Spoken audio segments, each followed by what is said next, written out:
அடுத்ததாக சிறப்பு விருந்தினர்களாக வந்திருக்கக்கூடிய கிருஷ்ணா ஸ்வீட்ஸினுடைய எம்டி திரு முரளி அவர்களை ஓரிரு வார்த்தைகள் பேசும்படியாக அழைக்கின்றேன். ஆச்சாரியா சுவாமிகள் இருக்கக்கூடிய இந்த அவைக்கு என்னுடைய நமஸ்காரங்கள். நான் ஆசீர்வாதம் வாங்கிட்டு போகிறத எனக்கு பேசி பழக்கம் இல்லை, மனசில் பட்டதை பகிர்ந்துக்கிறேன். சாப்பிட்றதே பேச முடியாது, ஸ்வீட் சாப்பிட்டே எப்படி பேசுறது? எவ்வளோ ஒரு பாக்கியம் நமக்கெல்லாம் இந்த மாதிரி ஒரு சத் சமூகத்தில் அமர்ந்து கேட்கறதுக்கு எவ்வளோ பெரிய பாக்கியம். 1000 கதைகள் கேட்கறதே எவ்வளோ பெரிய விஷயம். ஒவ்வொரு ஸ்லோகத்துக்கும் ஒரு கதை. அதாவது ஔவையார் அறம் செய்ய விரும்பு ஆறுவது சினம்னு நமக்கு ஒவ்வொரு வார்த்தைகளில் நிறைய விஷயங்களை சொல்லியிருக்காங்க. அதே மாதிரி 1000 கதைகள் சொல்லி அதிலிருந்து ஒரு கருத்து நம்ம வாழ்க்கைக்கு யூஸ் ஆகிற மாதிரி, அதிலிருந்து ஒரு அற்புதமான ஒரு தர்ம சிந்தனையை நமக்கு கொடுத்துருக்கிற திரு வெங்கடேஷ் சார் எப்படி பாராட்டுறதுன்னு தெரியல. அவர் எவ்வளவு தூரம் இவருக்கு அந்த சக்தி கிடைச்சதுன்னு நான் யோசிச்சுட்டு இருக்கிறப்ப இன்னைக்கு தான் தெரியுது, அவருக்கு குரு அருள் பரிபூர்ணமாக இருந்திருக்குன்னு நமக்கு தெரியுது. இந்த குருவருளும் திருவருளும் அவருக்கு இருந்தங்காட்டிக்கு தான் இப்பேற்பட்ட ஒரு சாதனை அவரால் பண்ண முடிஞ்சிருக்கு. இங்கே ஸ்டேஜில் வந்திருக்கிற திருப்பதி தேவஸ்தானம் அப்படிங்கிறது ஒரு பெரிய பெரிய சக்தி. லட்சக்கணக்கான பேர் தரிசனம் பண்ணக்கூடிய இடத்துல அவ்வளவு வசதியை பண்ணி கொடுத்து ஒருத்தர் கூட வருத்தம் இல்லாமல் போகிற மாதிரி ஆர்கனைஸ் பண்ணுறது எவ்வளோ பெரிய கஷ்டம். அதை ரொம்ப அழகாக செய்கிற திரு சேகர் ரெட்டி சார் வந்திருக்கார். அதே மாதிரி எல்லாத்துக்கும் நல்லதே சொல்லி கொடுக்கக்கூடிய நம்ம அட்வொகேட் சார் வந்திருக்கார். அவர்கிட்ட போய் பேசினாரு பாசிட்டிவ் தான் கொடுப்பார். அவர் வந்திருக்கார். சுரேஷ் சார் வந்திருக்கார் பேரிலேருந்து. இவங்கெல்லாம் வந்திருக்கிறது அப்படிங்கிறத விட இந்த சபைக்கு இது ஒரு பெரிய கௌரவமாக நினைக்கிறேன். அப்பேற்பட்ட இதில் இந்த சந்தர்ப்பத்தில் நானும் இருக்கிறதுக்கு முடிஞ்ச என்னோட தாய் தந்தையருக்கு தான் நான் நன்றி சொல்கிறேன். ஒரு பெரிய விஷயம், 1000 கதை. அந்த 1000 கதையில் இருக்கக்கூடிய ஒவ்வொரு கடையில் இருக்கக்கூடிய அந்த கருத்து, ஒரு கதை முடிஞ்சுன்னா அது ஒரு டேக்அவே இருக்கும். அதிலிருந்து நம்ம எடுத்துக்கக்கூடிய அந்த கருத்து நம்ம வாழ்க்கையில் ஏதாவது ஒரு கதை நம்ம வாழ்க்கையை மாற்றிச்சுன்னா அது பெரிய உதவியாக இருக்கும். நம்மளுடைய லைஃப் ஸ்டைலே மாறும். ஒன்ஸ் லைஃப் ஸ்டைல் மாறிச்சுனாவே எல்லாமே நல்லதே நடக்கும். ரொம்ப சந்தோஷம். சங்கரா டிவி அப்படிங்கிறது எவ்வளோ பெரிய விஷயம் பாருங்க. எந்த விதமான பெரிய கமர்ஷியல்ஸ் இல்லாமல் மங்களமாக நடக்கிறது. மங்களம். அது எவ்வளோ பெரிய சாதனையை பண்ணி எத்தனை பேர்த்தோட மனசில், எத்தனை பேர்த்தோட வீட்டில் ஒரு சந்தோஷங்களை பகிர்ந்துக்கிறாங்க. அவங்க விஷயம் பண்ணுற ஒவ்வொரு அந்த ப்ரோக்ராம் மார்னிங் 6லேருந்து ஈவினிங் 10 o'clock வரை அவங்க செய்கிற ஒவ்வொரு ப்ரோக்ராமுமே எவ்வளோ ஆசையாக அந்த பார்க்கக்கூடியவங்களுக்கு ஏதாவது ஒரு மாற்றத்தை கொடுக்கணும், பார்க்கக்கூடியவங்களுக்கு ஏதாவது ஒரு சந்தோஷத்தை கொடுக்கணுங்கிறதுக்காக எவ்வளோ ஆசையாக பண்ணியிருக்காங்க. அதுலேயும் திருமதி ரேவதி சங்கரம்மா வந்திருக்காங்க. அவங்களுடைய ப்ரோக்ராம்ஸ் ஒவ்வொன்றும் அவ்வளோ அசாத்தியமான விஷயங்களாக இருக்கும். அடுத்த தலைமுறைக்கு எவ்வளவு நல்ல விஷயங்களை சொல்லணும்னு ஆசைப்படுறோம்.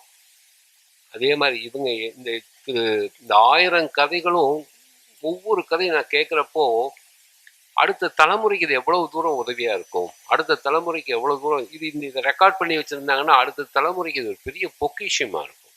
அந்த மாதிரி ஒரு விஷயம். சங்கரா டிவிக்கு எனது ரொம்ப ரொம்ப சந்தோஷம். ஸ்ரீராம் சாருக்கு எனது வாழ்த்துக்கள். நன்றி, வணக்கம். நன்றி சார். அடுத்ததாக பிபி ராமானுஜம் சார் அவர்களை ஓரிரு வார்த்தைகள் பேசும்படியாக நிற்கின்றேன். இன்னைக்கு சங்கரா டிவிலையும் கவசம் கணக்குலையும் டாக்டர் வெங்கடேஷை நம்ம எல்லாருக்கும் தெரிஞ்சிருக்குன்னா அதுக்கு முதல் காரணம் ராமானுஜம் சார் தான். ஸோ அந்த பெருமைக்குரிய ஒரு மனிதர். இன்னைக்கு விழா நாயகன் டாக்டர் வெங்கடேஷ். அவர் சொல்லணும்னா சார் எழுதி படிச்சுடுறாரு. ஸ்பான்டேனியஸே பண்ணாதீங்க, டேஞ்சன்ட் போயிடும். ஹிப்பாக்ரட்டிஸ் என்கிற கிரேக் ஃபிலாசபர் டாக்டர் தொழிலுக்கு ரொம்ப முக்கியமானவர். அவர் பேரை சொல்லித்தான் எல்லா டாக்டர்களும் போத் எடுத்துக்கொண்டு ப்ராக்டிஸ் செய்கிறார்கள். அந்த ஹிப்பாக்ரட்டிஸ் இன்னொரு கோட் என்னன்னா, foolish the doctor who despises the knowledge acquired by ancients. முன்னாடி யாரும் தாத்தா பாட்டி சொல்றதெல்லாம் ஃபாலோ பண்ண அவசியம் இல்லை அப்படின்னு இஸ் அ ஃபூல் அப்படின்னு டாக்டர் சொல்றாரு. அதாவது முன்னோர்கள் அறுத்து கட்டு அறுத்து மறக்கும் ஒரு டாக்டர் ஒரு முட்டாள் ஆவார். ஆனால் நம்ம டாக்டர் வெங்கடேஷ் அப்படி இல்லை, புத்திசாலியான டாக்டர். நம் முன்னோர்கள் கற்ற இந்த புராணங்களையும் பாசர்களையும் அவருக்கேற்ற உரிய தத்துவங்களையும் கற்று அறிந்தும் இருக்கிறார். அவற்றெல்லாம் நமக்கு அம்மா வாயில் தாளம் போடும்போது குழந்தைக்கு போடுவார். எப்படி சார் கிளாரிட்டின்னா அவர் பார்க்க முடியாது. உடல்நலம் சீர்திருத்தும் டாக்டராக மருத்துவர் உடன் மனநலமும் அவர் தீர்த்து வைக்கிறார் நமக்கு. அதுக்கு ஒரு கிளாப்ஸ் கொடுக்கக்கூடாதா? Is doctor mind as well as the body mind also. Sometimes 1000 MBI மாத்திரை கொடுக்குற மாதிரி கொடுத்துடுறார். அதாவது விஷ்ணு சாஸ்திரம் நாம் புரிய வைக்கிறார். அதுவும் எப்படி இன்றைய சூழ்நிலைக்கு தகுந்த வரையில் நமக்கெல்லாம் நம்முடைய அடுத்த தலைமுறைக்கெல்லாம் புரியும் வகையில் பிராணாயமாகட்டும், பிரபந்தமாகட்டும், ஏன் திரைப்படமும் ஆகட்டும், இது கிரிக்கெட் மேட்ச் ஆகட்டும், நல்ல கருத்தாகி நல்ல இலக்கமை எல்லாம் எடுத்து கையாண்டு விளக்குவதில் டாக்டர் வெங்கடேஷ்க்கு ஈடு இணையே கிடையாது. இதெல்லாம் ஒரு அற்புதமான சேவை. சர்வீஸ் எவ்வளோ பாட்டினாலும் ஒரு சீக்ரெட் முதல் சொல்கிறேன். இன்னும் 2 இயர்ஸ்க்குள்ளே பத்மஸ்ரீ வரப்போகுது. இன்னும் 2 இயர்ஸ்க்குள்ளே யார்ட்டையும் சொல்லாதீங்க secret. Will enjoy at the time. பாராட்டு அவரோடு விடக்கூடாது. டாக்டர் வெங்கடேஷ் நமக்கு எல்லாம் போட்டு சேர்க்கும். சங்கரா டிவி, கவசம் டிவி, ஸ்ரீராம் அவர்களுக்கு மீடியாவுக்கும் சேர்த்து தான் சொல்லணும். இல்லைன்னா இந்த ஆன்மீக கொடி இவ்வளோ ஜோராக பறக்கிறதுனா அதுக்கு முக்கியமாக இந்த ஸ்ரீராம் தான் காரணம். எல்லோரும் டாக்டர் வெங்கடேஷ் அந்த வாய்ப்பு தந்ததுக்கு நன்றி. அடுத்ததாக பேரி MD திரு சுரேஷ் அவர்களை நீ வாங்கி கொடு. ஓரிரு வார்த்தைகள் பேச அழைக்கின்றேன். சுவாமிகளுக்கும் ஆச்சாரியர்களுக்கும் மேடையில் வந்திருக்கும் பெருமக்களுக்கும் என்னுடைய அனைவருக்கும் என்னுடைய முதற்கண் வணக்கத்தை தெரிவித்துக் கொள்கிறேன். மகாபாரதத்தில் பாண்டவர் சார்பாக கிருஷ்ணர் தூது போகிறாரு. அப்போ துரியோதனன் சொல்கிறாரு, கிருஷ்ணர் வர்றது தெரிஞ்சுட்டு அவர் வரைச்ச யாரும் எழுந்து நிற்கக்கூடாதுங்கிற ஒரு ஆர்டர் போடுறார். அப்போ ஆர்டர் போட்டுட்டு யாராவது நான் கிருஷ்ணரை அங்கீகரிக்க மாட்டேன், யாரும் அங்கீகரிக்கக்கூடாது, ஊருக்கு வேணால் பெரிய இவராக இருக்கலாம், எனக்கு அவர் ஒரு இதுவே கிடையாது, அதனால் பதிக்கக்கூடாதுங்கிற ஒரு ஆர்டர் போடுறார். ஆனால் கிருஷ்ணர் உள்ளே வரும்பொழுது அவரை சுற்றி உள்ளே வரத்துக்கு முன்னாடி அதை சுற்றி இருக்கக்கூடிய கர்ணன், பீஷ்மர் எல்லாரும் சொல்கிறா அது மாதிரிலாம் பண்ணக்கூடாதுன்னு சொல்கிறா. ஆனால் அவர் கேட்கல. சரி நீங்கள் சொல்கிறத நாங்கள் ஃபாலோ பண்ணுறோன்னு சொல்லிவிட்டு வெயிட் பண்ணுறா. கிருஷ்ணர் உள்ளே வரார். துரியோதனனுக்கு பயங்கர கோபம் வந்துடுறது, நீ எப்படி எல்லாரும் எழுந்து நிற்கிறேன் அப்படின்னு. அப்போ சொல்கிறாராம் கர்ணன், நீங்கள் முதல்ல உங்களுடைய இது பாருங்கோ, நீங்களே எழுந்து நின்றுட்டேன், மன்னரே எழுந்து நின்னதுக்கப்புறம் நாங்களாம் எழுந்து நிற்காமல் என்ன பண்ணுறதுன்னு சொல்லி வருது. இது விஷ்ணு சகஸ்ரநாமத்துடைய 3வது திருநாமம் வஷட்காரக, வஷட்காராய நமக அப்படின்னு சொல்லி வெங்கடேஷ் சுவாமிகளுடைய அந்த ஒரு கதையோட அம்சம். அது எதுக்காக நான் இதை சொல்கிறேன் அப்படின்னா, அதில் சொல்லுவார் அவர், இதனுடைய இண்டிகேஷன் என்னென்னா பகவான் தான் கண்ட்ரோலர், அவர் தான் நம்ம இயக்குபவர்னு. இன்றைக்கி நான் இங்கே பேசணுங்கிறது நான் நேற்று வரைக்கும் எனக்கு தெரியாது. இப்போ ஒருத்தர் இயக்குறார் அப்படிங்கிறது எனக்கு இன்றைக்கி தான் புரியப்படுறது. அதாவது ஒரு கதை எந்த அளவுக்கு ஃப்ளோ ஆகுதுங்கிறதுக்காக சொல்கிறேன். இப்போ இந்த மாதிரி கதைகள்லாம் கேட்டுட்டு ஒரு ஊரில் மழை இல்லைன்னு சொல்லிட்டு பகவானை பிரார்த்தனை பண்ணுறதுக்காக எல்லோரும் போகிறா. போகும்பொழுது கூட்டமாக இருக்குது, எல்லோரும் போகிறான்னா எல்லா ராத்துலேருந்து கிளம்பி போகிறா. அப்போ போயின்னு இருக்கிறச்சு ஒரு சின்ன பையன் மட்டும் வரான். அவன் எல்லோரும் எங்கே போகிறேன்னு கேட்குறான். இல்லை மழையே இல்லை, அதனால் பகவான்கிட்ட பிரார்த்தனை பண்ணுறதுக்காக எல்லோரும் பெரிய கூட்டம் நடக்கிறது, நாங்கள் போகிறோம் அப்படின்னு. எல்லாரும் திரும்பி பார்க்குறா, இந்த பையன் கையில் மட்டும் கொடை இருக்குது. அப்போ என்னென்னா நம்ம ஏற்கிறவர் அவர்னு தெரியறது கதை மூலமாக நம்ம தெரிஞ்சுக்கிறோம். ஆனால் பகவானை பிரார்த்தனை பண்ணும்பொழுது நம்ம பிரார்த்தனை பழிக்குங்கிற நம்பிக்கையோடு போனால் தான் பண்ணோம். அந்த பையனுக்கு வேண்டி தான் அந்த நம்பிக்கை இருந்திருக்கு. ஸோ கதைகள் கேட்கும் பொழுது அந்த கதைகளை நம்ம எப்படி அப்ளை பண்ணுறோங்கிறது ரொம்ப முக்கியம். நம்பிக்கை வரணும். கடைசியாக ஒரு விஷயம் நான் ரொம்ப ஃபீல் பண்ணுறது என்னென்னா, ஒரு சாமானிய மனுஷன் ஒரு கடற்கரையில் நடந்து போயின்னு இருக்கான். நடந்து போயின்னு இருக்கும்போது பகவானோட ஒரு இது நடக்கிறது, டிஸ்கஷன் டயலாக் நடக்கிறது. அப்போ சொல்கிறான், நீ என்னை நீ ரொம்ப கஷ்டப்படுத்திட்ட, நீ சரியாகவே இல்லை அப்படின்னு சொல்லி பகவான்கிட்ட நம்ம எல்லாரும் பேசுகிற மாதிரி பேசுகிறான். அதுக்கு அந்த பகவான் சொல்கிறார், நீ எதை வச்சு சொல்கிற அப்படின்னு. நல்லா திரும்பி பாரு, நம்ம அவ்வளோ தூரம் நடந்து வந்திருக்கேன், நீ என் கூடவே இருக்கேன்னு சொல்கிற, நல்லா திரும்பி பாரு. என்ன அப்படின்னா, கடற்கரையில் நடந்து வர இடத்துல கால் தடம் பதிஞ்சிருக்கு. கால் தடம் பதிஞ்சிருக்கிறச்ச பாரு, நான் எவ்வளோ கஷ்டப்பட்டுன்னு இருக்கச்செல்லாம் நீ கூட வந்த, 4 தடம் இருக்கு. இது நல்லா இருக்கிறச்செல்லாம் கூட வந்தேன். இப்போ நான் ரொம்ப கஷ்டப்படுறேன். ஆனால் 2 தடம் தான் இருக்குது, என்னை விட்டு போயிட்டல நீ அப்படின்னு கேட்குறார். மனுஷன் வந்து பகவான்கிட்ட கேட்குறார். பகவான் சொல்கிறார், நீ திருப்பி மனுஷன்தாங்கிறத நன்னாவே ப்ரூவ் பண்ணிட்ட, கொஞ்சம் நல்லா உத்துப்பாரு. அப்போ வந்து 4 தடம் சாதாரணமாக இருக்குது. கிட்டக்க வரைச்ச உள்ள தடத்தை நல்லா யோசிச்சு பார்த்தீங்கன்னா அந்த தடம் நல்லா அழுந்தி பதிந்துருக்கு. அதுக்கு என்ன அர்த்தம்? அந்த நீ கஷ்டமாக இருக்கும்போது உன்னை நான் என் தோள் மேலே சுமந்துட்டு நான் நடந்துட்டு வரேன், அதனோட இதுதான் அது, அதை நீ நல்லா புரிஞ்சுக்கணும் அப்படிங்கிறது. இது எதுக்கு நான் சொல்ல வரேன்னா, நம்ம இந்த கான்செப்டை கதையை கேட்கும்பொழுது எனக்கு 2 கதை தோணித்து, அதனால் அதை நான் ஷேர் பண்ணிக்கணும்னு எல்லாருடைய ஒரு இதோட ஷேர் பண்ணிட்டேன். நம்ம வந்து பகவானை நம்ம வந்து உணரணும், உணர்ந்து பணிந்து சரணடையணும்னு எல்லாரையும் வேண்டிட்டு, வாய்ப்புக்கு இது சான்றோர்கள் மேடையில் என்னால் என்ன பேசுறதுன்னு எனக்கு தெரியல, எனக்கு எந்த இதுவும் தெரியாது. இருந்தாலும் ஒரே ஒரு இன்ஸ்பிரேஷன் அவர்கிட்ட என்னென்னா, கதை மூலமாக தான் நிறைய பேரை நம்ம ரீச் பண்ண முடியுங்கிறது அவர் பெரிய உதாரணம். அது வந்து ரொம்ப சந்தோஷம். ரொம்ப நன்றி. தேங்க்யூ. நன்றி சார்.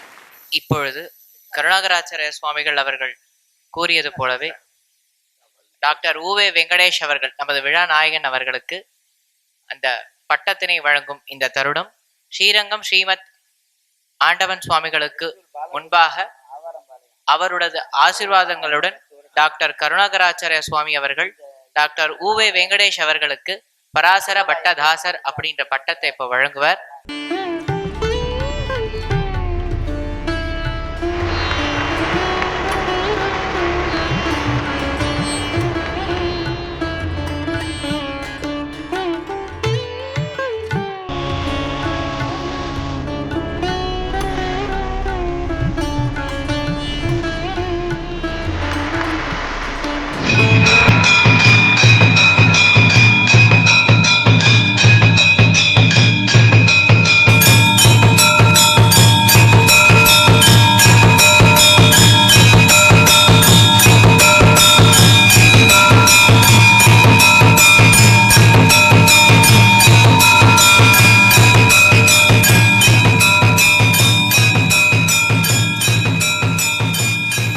ஆச்சாரியர்கள் இங்கு எழுந்தருள் இருக்கின்றார்கள். இந்த தருணத்திலே டாக்டர் உவே வெங்கடேஷ் அவர்களுடைய ஸ்ரீ வைஷ்ணவ ஆச்சாரிய சுவாமிகள் ஸ்ரீமுகம் அனுப்பியுள்ளார். 2 ஆச்சாரியர்களுக்கு முன்பாகவும் உங்கள் அனைவருக்கு முன்பாகவும் அந்த ஸ்ரீமுகத்தினை நான் இப்பொழுது இங்கு வாசிக்கின்றேன். ஸ்ரீமதே ராமானுஜாய நமக, ஸ்ரீமத் வரவரமுனையே நமக, ஸ்ரீ சுத்த சத்வ குரவே நமக. ஸ்ரீமான் டாக்டர் உவே வெங்கடேஷ் அவர்களுக்கு அநேக ஆசீர்வாதம். 5வது வேதம் என போற்றப்படும் மகாபாரதம், அதை கடைந்தெடுத்தால் தோன்றுகின்ற சாரம்தான் ஸ்ரீ விஷ்ணு சஹஸ்ரநாமம். பீஷ்மர் யுதிஷ்டிரருக்கு செய்த உபதேசத்தை கண்ணன் எம்பெருமான் நேரே கேட்டு இன்புற்றான். தர்மம் எது என கேட்ட யுதிஷ்டிரருக்கு இதோ இங்கு நிற்கும் கண்ணனே தர்மம் என காட்டிக் கொடுத்ததுதான் ஸ்ரீ விஷ்ணு சஹஸ்ரநாமம். இதற்கு 3 சித்தாந்த ஆச்சாரியர்களும் பாஷ்யம் சாதித்துள்ளார். குறிப்பாக சுவாமி பராசர பட்டர் பகவத் குண தர்ப்பணம் என அற்புதமான வியாக்கியானம் அனுகிரகித்துள்ளார். அந்த அர்த்தங்களை உள்வாங்கி ஒவ்வொரு திருநாமத்திற்கும் ஒரு கதை என 1000 திருநாமத்திற்கும் அழகாக எளிய நடையில் விளக்கம் அளித்துள்ளார். இதை பாமர மக்களும் கேட்டு பகவன் நாமங்களில் உயர்த்தியை அறிந்து கொள்ளும் வண்ணம் செய்துள்ளார்.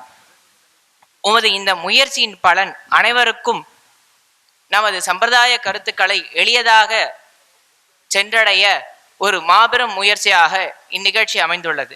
மேலும் இந்த நிகழ்ச்சி 1000வது தொகுப்பை அமைவது மிகவும் மகிழ்ச்சி அளிக்கின்றது. உமது கைங்கரியங்கள் மென்மேலும் தொடர பெரிய பெருமாள், பெரிய பிராட்டி, கோமணவள்ளி நாச்சியார் சமேத ஸ்ரீ 6வது ஆழ்வார் மற்றும் நமது திருமாளிகையின் ஆச்சாரியர்கள் அனுகிரகம் உமக்கு எப்போதும் கிடைக்க வேண்டிய அடியேனுடைய பிரார்த்தனை. வர்த்ததாம் அபிவர்த்ததாம். ஸ்ரீ உவே கோவில் கந்தாடை சுத்த சத்வம் திருவாழி அண்ணன் சுவாமி அவர்கள். அடுத்ததாக அவருக்கு வழங்கப்பட்ட அந்த சைட்டேஷனை நான் உங்கள் அனைவருக்கு முன்பாக நான் ஒரு தடவை வாசித்து காமிக்கிறேன். ஆன்மீக பணியில் ஒரு மணிமகுடம், 1000 நாமங்கள் 1000 கதைகள் தொடரின் 1000வது நாம விளக்கம் மற்றும் கதையை பூர்வாச்சாரியர்களின் வழிகாட்டுதலின்படியும் ஆச்சாரியர்களின் அனுகிரகத்துடன் ஸ்ரீ பராசர பட்டர் அருளிய ஸ்ரீ பகவத் குண தர்ப்பணம் விஷ்ணு சஹஸ்ரநாமத்தின் வியாக்கியானம், அதனை ஆதாரமாக கொண்டு நிறைவு செய்து பெரும் சாதனையை நிகழ்ச்சியுள்ள இளைய தலைமுறைகளுக்கிடையே தெய்வீக பேரலையை உருவாக்கியுள்ள டாக்டர் உவே வெங்கடேஷ் அவர்களின் ஆன்மீக சேவையை பாராட்டி ஸ்ரீ பராசர வட்ட தாசர் என்ற பட்டத்தை வழங்குவிப்பதில் ஸ்ரீ சங்கர தொலைக்காட்சி மற்றும் கவசம் மிகவும் பெருமிதம் கொள்கின்றது.